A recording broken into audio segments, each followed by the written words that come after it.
Today we're going to be talking about controversies in Minecraft, and by controversies I mainly mean things that people don't like. And where possible I will try to give my view on how it could have been avoided, or how it can be done differently to make people dislike it less.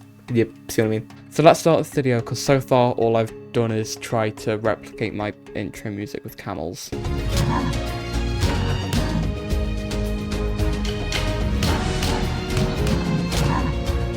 Number one, we're going to start with the biggest one that you've definitely all heard of. So, let's place down our portal frames. You can probably tell exactly where this is going. Place all of these in. Let's transport to what might be the biggest controversy at the moment. We end the barren wasteland where a dragon flies through. Is this a bad thing? Firstly, no. I think the end is supposed to be barren. However, it definitely needs an update. It's supposed to feel empty, it's supposed to feel deserted, but it doesn't need to do that in the way it does. It is time for an update. It feels extremely outdated.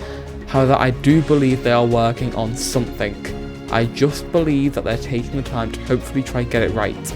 So I choose to not pester them about it every single day like some people do on Twitter. Now that leads me to number two, which is also based on updates. Now, you'll notice a pattern with these. Lots of them are based on updates.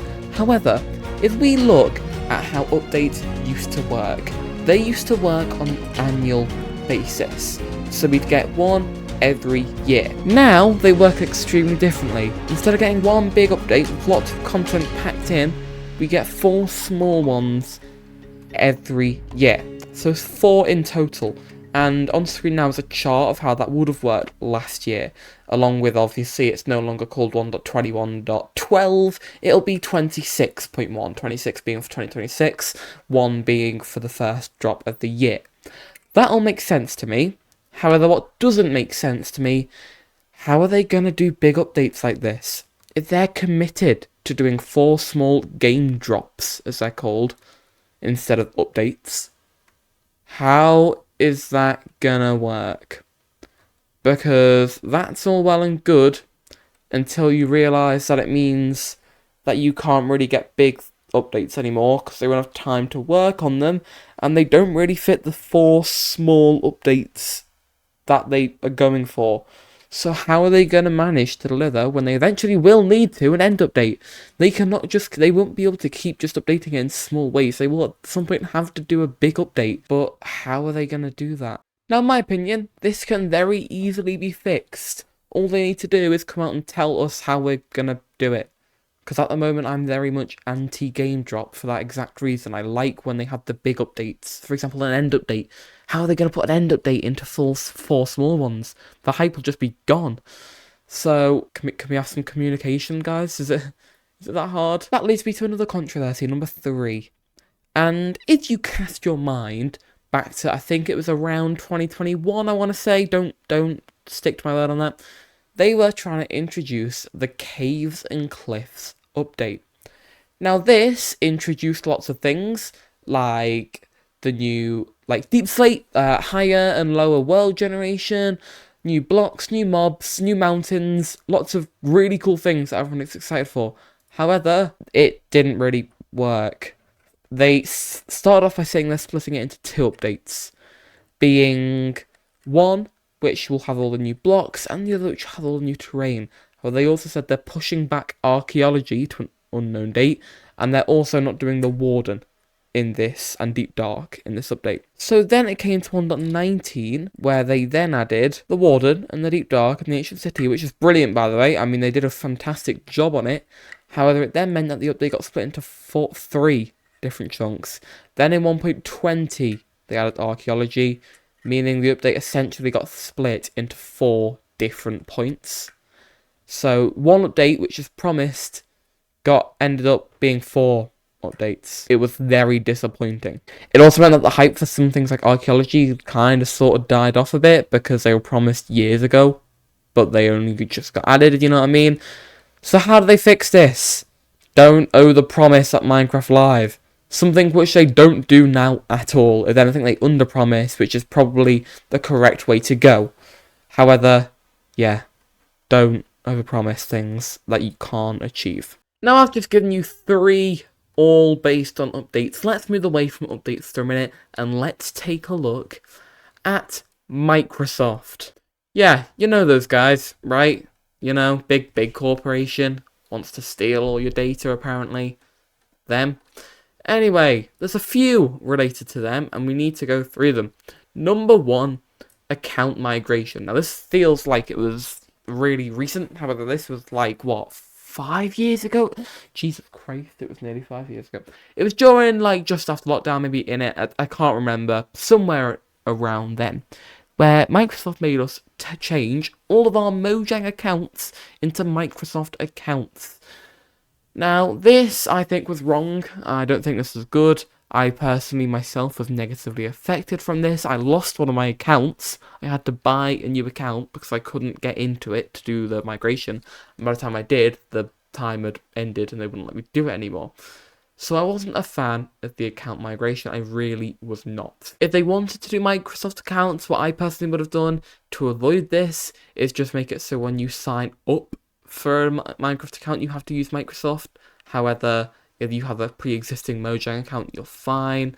I don't know how hard. Maybe it was necessary, maybe it wasn't, but it just felt really annoying and frustrating at the time. Another one, perhaps the most recent one, this isn't to do with Minecraft or Mojang really. At the moment, and I stress at the moment, only affects those of us in the United Kingdom, as I am, where they're trying to make you age verify you're 18 to do this. Which I think is a bit ridiculous, because first of all, we're trying to make it so you're telling me 17-year-olds in this country can drive, but they can't say hello in Minecraft chat. It seems stupid. You've got to hand them over your ID. You can make what you want of that, but I know for a lot of people, they're not really trusting the government with their ID. And personally, there are lots of mods already to avoid this. So, I mean, it's easily avoidable. I also think Minecraft had, to be honest, potentially made it intentionally easy to bypass. You can use commands like tell raw and other things to actually communicate. So, I don't think it's that bad, and I don't think Mojang want to do it. I think the UK government is making them do it. Therefore, this one, like the others, isn't actually avoidable. However, it's still extremely annoying and very controversial with people. Also, with your thinking that you're safe from this, I wouldn't be so sure. My bet is that once people are done with the UK countries, they will start moving on to others, a bit like what Discord did. Here's one that I thought was really strange when I heard it, but apparently it's a thing. You know the April Fool's updates? I've done a video on one. It's on the screen now. They provide you with lots of fun content on April Fools. They give you an April Fool's snapshot. You can play that. It's always really fun. Some people, and I don't know why, hate this. They think, and I to quote, why is Mojang putting all the effort into the April Fool's updates that they can put into the real game instead? The way I see it, the April Fool's updates don't take long.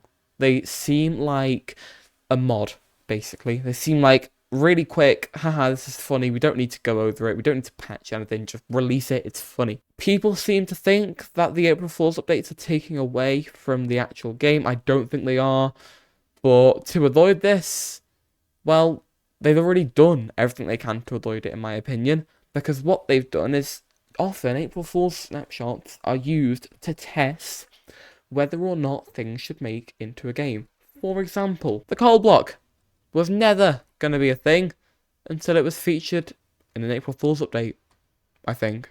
Don't hold me to that. This one's a bit of a strange one, I thought, but lots of people appear to think this. I'm currently flying in the air, and I do this so often, like really often.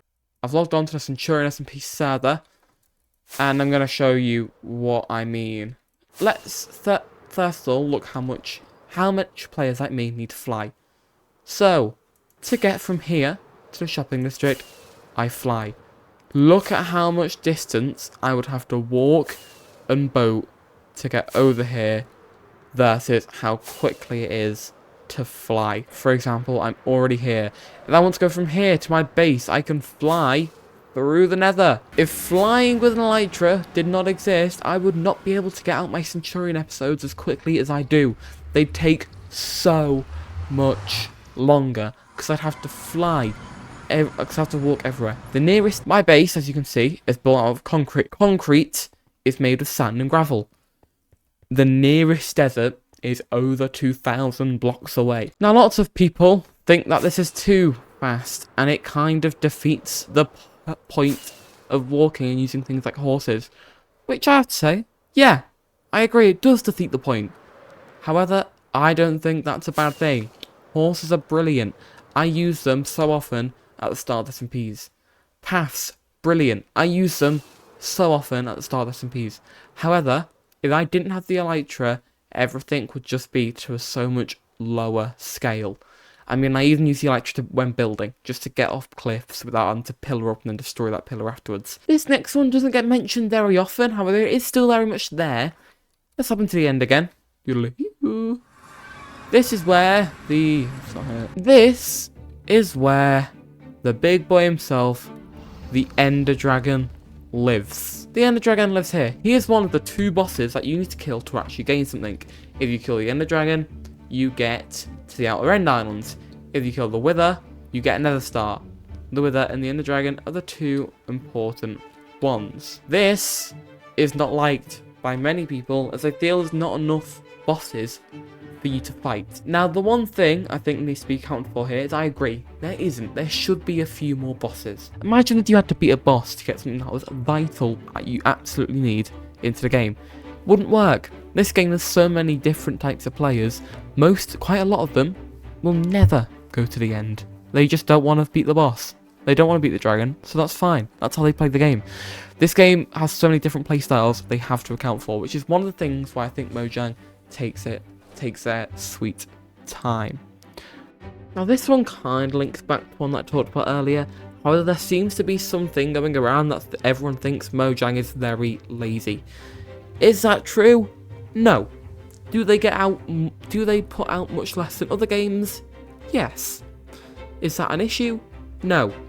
I think Mojang do a really good job of Minecraft, and I think they know what they're doing. So I don't think they're being lazy. I instead think they've got to think about so many players and how what they add will affect them. That's all I've got time for today. However, let me know whether you agreed with any of these in the comments, and I'll see you in the next one. Bye.